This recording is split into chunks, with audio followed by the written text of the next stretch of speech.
Thinking Aloud. Conversations on the leading edge of knowledge and discovery with psychologist Jeffrey Mishlove.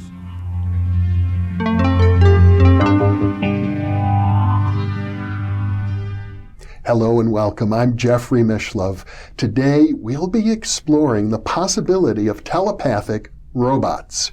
With me is Dr. Ben Goertzel, who is the author of numerous books on artificial intelligence, including Engineering General Intelligence and The Hidden Pattern, a Patternist Theory of Mind. He is also the co-editor, along with Damien Broderick, of a fascinating book on parapsychology called Evidence for Psi, 13 Empirical Research Reports. In addition, he is the Chief Scientific Officer for Hanson Robotics, based in Hong Kong. Welcome, Ben. Well, thank you. It's a pleasure to be here. It's a pleasure to be with you. And we're going to explore a wild topic. I mean, when we talk about telepathic robots, it would seem to most people we haven't even gotten to the stage of conscious robots or self-aware robots. But let's start there, because the notion of self-awareness in artificial intelligence is a very important notion. Self-awareness and consciousness they're indeed very important concepts, and there's probably no concept that people are more confused about in the modern world than consciousness. What is it to be conscious? And the first thing I say when someone says they're confused about robots and computers being conscious is that we're also confused from a modern scientific view about what it is for a human being to be conscious. I mean, we don't have an ironclad scientific way of validating that each other are conscious. So if you were to tell me you think I'm just a philosophical zombie, some kind of robot who is here to amuse and annoy you but has no subjective experience, I mean, I can't prove to you using our current technology that that's not the case and that I really do have subjective experience. So I think, yes, conscious robots, conscious AIs are a source of conceptual confusion for the modern scientific worldview, but conscious humans also are. And I think that as we develop smarter and smarter machines and robots, among many other purposes, these can be valuable tools for probing the concepts of consciousness and self-awareness and better understanding these things, along with other cutting-edge technologies like brain-computer interfacing and electronic brain-to-brain interfacing. Well, there is an important theory, I think it's called the Singularity. You've written about it extensively, that suggests that once computers are as complex as the human brain, then artificial intelligence programs will be like humans in many ways. I do think we're at a breakthrough period in human history, which is perhaps the end of human history considered narrowly. So the mathematician I.J. Good in the mid-1960s said, the first intelligent machine is the last invention humanity will need to make, which is very savvy. And it's not necessarily the last invention humans will make, because we may keep on creating and inventing just for the joy of doing so, even after there are machines that are 1 billion times more intelligent than us. But I do think we're in a century when machines with vastly more general intelligence than human beings are going to be created, and these machines will transform life as we know it in so many different ways. They'll transform everyday life by abolishing material scarcity at the human scale of needs and wants, but they will also open up new doorways to aspects of the universe we can't even imagine now. And I think they will also help us to understand mind, consciousness, and the interaction of mind and the material universe far better than we've been able to so far. So for some people, the very notion of a conscious robot is an impossibility. In fact, I've interviewed philosophers like Herbert Dreyfus who suggest that that's not possible. I gather that you think that some form of self-awareness in an artificial intelligence machine, a robot, is possible. But even if we go that far, there are going to be many who will say that telepathy, they don't believe that it exists in humans. So regarding consciousness, before we get to telepathy, I tend to have a panpsychist philosophy of consciousness, which is very common in the world today and throughout human history, but somewhat unusual among AI researchers in the West right now. And what I mean by panpsychism is I think that consciousness is best considered as an aspect or property which is immanent in everything that exists. So an elementary particle has some aspect or some element of consciousness. And if you get deep into the philosophy of consciousness, you can argue, is that raw basic consciousness? Is that a kind of proto-consciousness? Or exactly what is it? And that's somewhat interesting. On the other hand, I do tend to lose patience with philosophical hair-splitting after a while.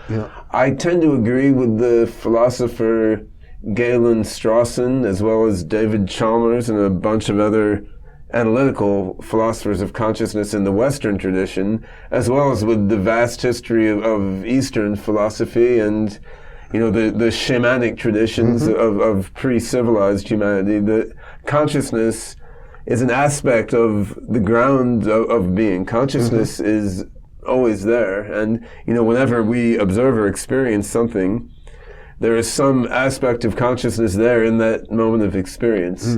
If you accept that point of view as the foundation, you still have the question about the different types of conscious experience associated with different entities. And obviously, even if we view an elementary particle as having some element of consciousness, I mean, the conscious experience of an intermediate vector boson is radically different than the conscious experience of a human being, which in turn may be radically different than the conscious experience of an intelligent robot, depending on the architecture of that robot. When you get into self-awareness, that's sort of an ambiguous term. If we talk about reflective, deliberative self-understanding, where a mind is modeling itself and interpreting itself sort of rationally and using pattern recognition to understand how it relates to the world, this is a form of consciousness, a sort of reflective self-awareness that is not there in an elementary particle, or maybe there only to a very minimal degree, whereas in the human mind, it's there much more so than in an ant's mind, where it exists more so than in a bacterium's mind. So I think there are aspects of consciousness that are unique to very complex self-organizing systems like the human mind, which need to achieve very complex goals in complex environments and model themselves and others for doing so. Some people, when they talk about consciousness, are talking about this higher level reflexive modeling. Some people, when they talk about consciousness, are talking about a sort of raw spark of I am, of awareness, which I would suggest is immanent in everything. So that the word consciousness is just a humongous and confusing grab bag, which results in a lot of the confusion. And I think we're going to understand this a lot better as technology advances. I don't know if you've read anything I wrote about what I call second-person science. No, I can't. Well, yes, you refer to the work of Charles Sanders Peirce in that regard. Yeah, what I meant by second-person science was a way of understanding the nature of experience among a community of people, which goes beyond just observing output from a laboratory instrument and actually involves shared experience among different observers. Because the essence of science really is the community of scientists who all agree that certain data is real, and then they're willing to say, all these data items are real, so what's the simplest hypothesis explaining this data? So there's two critical things there. One is an agreement on what are the real observations that are collectively accepted among the community. The other is a common understanding of what is a simpler theory. And if you assume that common understanding, you can sort of have a scientific community of people working together to find simple explanations of a certain body of data. Now, the issue we have with something like consciousness is each of us has our own conscious experience, and unless you're in a very special frame of mind, you're not that conscious that you're sharing that experience with other people. But this can be changed. For example, what if I were to take a wire and plug my brain into your brain? Now, my conjecture is what would happen is I would feel your mind there. I would feel your experience almost as if it was on the fringe of my own experience. I can turn up the bandwidth. Then we're like a Borg mind of Jeff and Ben. Yes. Turn down the bandwidth and we're separate. And that is a different way of sharing evidence among the community, because then a third person could wire into both our brains. They could feel that we were feeling each other. And then you have some interesting empirical questions. For example, what if I were to wire my brain into this beautiful statue here? My guess is I would not feel the same intense mind on the other end as when I wire my brain into yours. I mean, that's a hypothesis that could be validated, and others could observe that was true by wiring their brain into mine while I wire into the statue and into you. The next question is, suppose we take one of the amazingly human-looking humanoid robots that we're building at Hanson Robotics, and I wire my brain into that robot. Now, right now, my conjecture is it'll feel a lot like wiring my brain into a piece of stone. But what if we succeed at our artificial general intelligence research? We engineer an open cog-based artificial general intelligence system, put it inside one of these Hanson robots, give it a humanoid body, have it go around the world, it'll shake people's hands, it'll learn from interaction with us.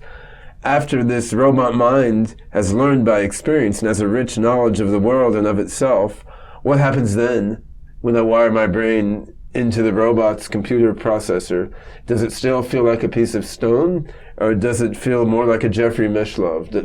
Can I feel that robot's mind and feel its awareness and sort of share its awareness? Now, my hypothesis, which I haven't proved yet, my hypothesis is when I plug my brain into the brain of this open cog powered Hanson robot, which can experience and interact in the world roughly with the same richness and complexity that human can, I think I will feel its mind there.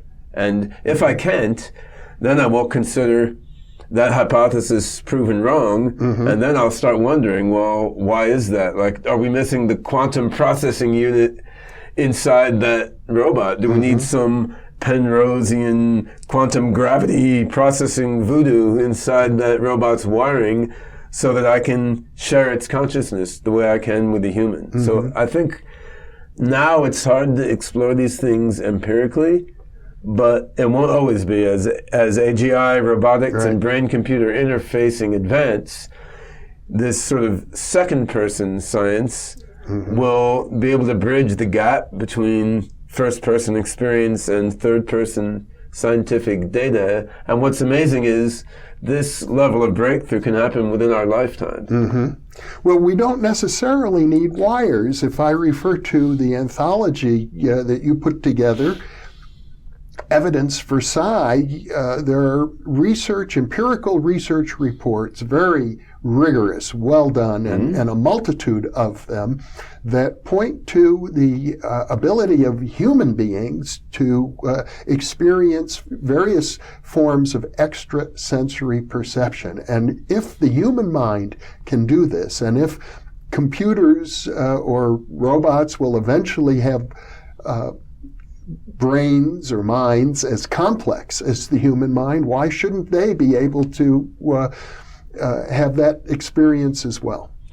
Yes. So psi, paranormal phenomena, psychic powers are sort of the next step down into the next sub-basement of the rabbit hole after consciousness, which is confusing enough. We're now descending into something related but different and even more confusing. And I would say this, that many people say, well, we can't go into parapsychology because we don't understand consciousness. I think it's the other way around. We will never understand consciousness until we address psi. I'm not sure if it's true that you need to understand psi to understand anything about consciousness, but I do think the two are are closely allied. And when you get into panpsychism, perhaps the same properties that give a particle some elemental awareness, perhaps these are the same properties that give a particle some elemental awareness forward and backward in time, which confers precognition and other peculiar paranormal phenomena. Even if you're a materialist reductionist, if you accept the empirical data for psi, which is very strong, you're faced with the same conundrum. Yeah, I think so. I've gone through a sort of journey of shifting views about psi during my lifetime, actually. When I was a child, from reading science fiction, I really wanted to believe in it just because it's cool, right? It's amazing. Then, in my 20s, I just saw so much obvious fraudulent nonsense regarding psychic powers and mediumship and so forth. I just figured it's probably a bunch of nonsense. Then later on, with a little more leisure, I started to look into the literature in more detail. I read the book Outside the Gates of Science by Damien Broderick, which is a trade book. I mean, it's not an in-depth scientific book, but he goes over various pieces of evidence fairly carefully, and he refers to a lot of journal papers in the literature. So after reading Damien's book, I started to think, well, this guy is not that flaky. He's a pretty hard-edged scientific thinker. And something of a materialist himself. As I found out later. But I followed up the references in his book and spent maybe a month digging through a lot of scientific papers. And I'd done some research psychology before. My PhD was in math, but in my academic career, I was in math, computer science, and psychology department. So I knew how psychology experiments worked and how statistical analysis of the experiments worked. And when I read this literature, I saw, man, these guys were hardcore. I mean, they were designing experiments very well. They were analyzing data with great rigor. Like, they were not doing anything wrong, referring to most of the parapsychology literature since the 1980s. I mean, if you go back to the 30s and 40s, there are various methodological errors, as you found throughout psychology at that time. But the recent literature, that's pretty solid. This stuff is published. Data sets are uploaded on the internet. I'm like, this stuff appears just as valid as a lot of other things in the scientific canon, more valid than a lot of medical research or, for that matter, identification of the energy of the truth quark in a bubble chamber. So all this data is there. And then when you think about it, there's anecdotal reports spanning every culture in all of human history. So why are we just sweeping this stuff aside? So I got to know Damien through the wonders of the internet, and I started trying to convince him to write a book aimed more at scientists that really summarized the data in great detail. And that turned into him and me editing a book, since we sort of didn't have time to write it, but reaching out to various It's an excellent researchers. anthology. I would recommend it to anybody who wants to take a look at reports from actual researchers doing top quality research. And we always view that as step one. So what we had planned is volume one will just summarize a bunch of data in a very clear way. So that if anyone says, oh, this is all voodoo and fraud, I'm like, look, read the papers here, then come back and talk to me, right? And then part two was going to be a summary of theories of why psychic powers exist, how that could actually work. And this was an interesting journey, because as we explored putting together part two, Damien and I found that we disagreed on too many things to really, in good conscience, put together a book that was forceful and not just wimpy and vacillating. Because Damien really wants to find what I'd call a traditional physics and signaling-based explanation for psychic powers. And I don't want to put too many words in his mouth, but I think I could say his ideal theory would be something like, there's some kind of signaling that goes between one brain and another, and between, say, objects in the future in the brain, and it's just sort of like parallel to gravity or electromagnetism or something. But there's certainly other ways to it's look at it. It's a hardcore physics theory, and that would be very interesting, and that's sort of what I was looking for when I first started digging into this. But then when you dig into it further and further, you look at how these things actually work, and you think more about how quantum mechanics works, which in itself goes beyond this simplistic signaling paradigm. You start to think, well, maybe there's a different kind of explanation. Maybe we really do want to start with universal consciousness as a foundation. Maybe we need something that's somehow halfway between physics as we think of it now and metaphysics as various people think about it. Well, and I think you've laid the groundwork for that in your book, The Hidden Pattern.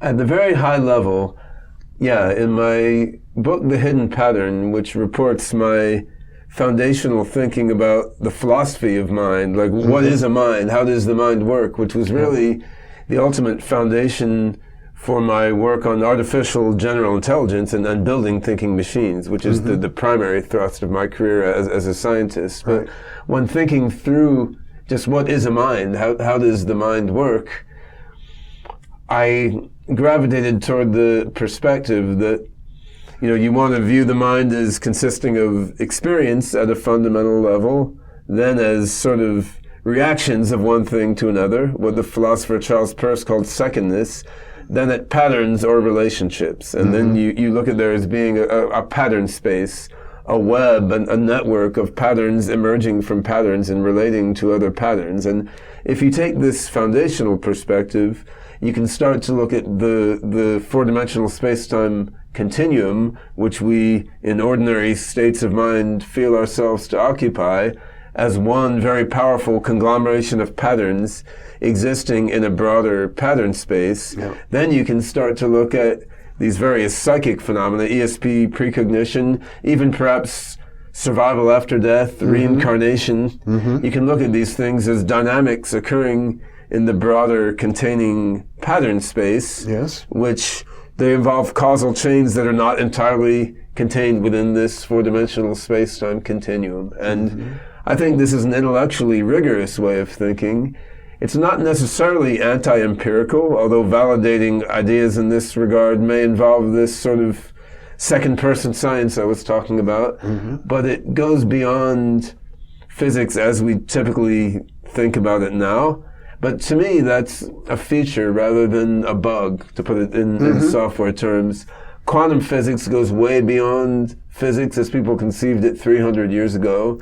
And in the same way, viewing our 4D space-time continuum as embedded in some mind-like broader pattern space, this goes beyond current quantum physics and current science, but that doesn't mean it's just superstition or some religious thing that's handed down from on high. It may be an evolution of the notion of science itself. So science as a methodology and a paradigm may have to expand organically in order to come up with the right kind of theory of consciousness and of paranormal phenomena, but that doesn't mean it's unscientific any more than quantum mechanics is unscientific just because it breaks what Isaac Newton thought. Well, and as you pointed out earlier, all of our philosophical conceptions are going to be challenged as machine intelligence becomes more advanced. Absolutely. So regarding telepathic machines, which you mentioned at the beginning of our conversation, this is another fascinating empirical question to investigate. So one possibility is there's some quantum biological clump of neurons somewhere in the human brain and in animals' brains that allows us, through some sort of post-quantum resonance or something, using some new physics that we don't yet know, but allows the human brain to see into the future and to read what's in other people's minds and to do remote viewing, and perhaps allows the human brain to even connect with patterns beyond our four-dimensional space-time continuum in some broader pattern space, thus leading to what we very crudely describe as survival, reincarnation, and so forth. So this could be enabled by some weird quantum neurobiology phenomenon that just isn't there in a digital computer. And if that's the case, then to make robots that are telepathic and robots that can reincarnate and robots that can remote view, then you would need to solve that problem of post-quantum physics, and they would need the right hardware, in other words. Or quantumware, spooky entanglementware, whatever it is. But that's an engineering problem. It is, and that's not the only possibility. Another possibility is that a digital computer using current hardware architectures, if the software is configured right, could also display these phenomena. And this gets into quite subtle issues of quantum measurement theory. There's something called the relational interpretation of quantum mechanics, which says that to make sense of quantum mechanics, you have to do away with the notion of an unobserved event. So the foundational element of your theory is an ordered pair, like observed, observer, and that's all that you can ever talk about. To talk about an observer without an observer is meaningless in that formalism. Now, from that point of view, if we look at a very complex computer program, such as would exist inside the mind of a human-level robot implemented on digital computers, from my point of view as an observer, the state of mind of that intelligent robot is just as unknown as the state of mind inside Jeffrey Mishlove's head, and is just as unknown as the state of matter in a Bose-Einstein condensate or some macroscopic quantum system that's in an entangled condition. So it might be that because we can only look at systems from some observer's point of view, it doesn't matter that much if a system has some, quantum biology voodoo, or if it just has some highly complex digital computer dynamics that are unknown and unknowable to my specific observing mind. And this sort of area where quantum mechanics meets complexity, and you view complexity from the point of view of some observer, this gets at stuff that people are now debating in the quantum measurement research literature. So that this is a big unknown area which intersects in subtle ways with consciousness theory. Now, how these subtleties of quantum measurement theory and the relational interpretation of quantum mechanics, how they intersect with whatever edits to quantum mechanics are needed to help us understand psi phenomena better, that we don't know. Again, that's something for the science of the next, hopefully, decades to tell us. But this is a very interesting area to probe into. And one thing that struck me is the reaction I get when talking about this crazy stuff now is the same reaction I got in the 1970s and 80s when talking about building human-level thinking machines. Everyone thought I was nuts. They're like, yeah, eventually, maybe in thousands of years, we could make human-level thinking machines and have robots roam the earth. But stop thinking about that as something you could ever do in your life. That's crazy talk. Now, 2016, you've got Google, Baidu, Microsoft, Intel, Facebook. Big companies are taking seriously building human-level thinking machines. It's almost a cliche in the tech centers of the world. And young people getting into this field barely believe me when I tell them in the 80s, people thought I was nuts for talking about it. So I'm old enough to have seen that cycle process pretty fully in the field of AI, from that's completely nuts to, yeah, that's obvious. Yeah, of course we're going to do that in the next few decades. And that may happen with this stuff too. Right now, most people hearing this interview with a science and technology background are going to think it's pretty far out there. In 3 or 4 decades, when young people look back at this, they'll be like, yeah, that's obvious. Why are these people nattering on so much about this very simple stuff that we learned in high school? Ben Goertzel, our time is up, but this has been a fascinating discussion. Thank you so much for being with me. Thanks for inviting me. It's fun to get a chance to talk about these things. Yeah. And thank you for being with us.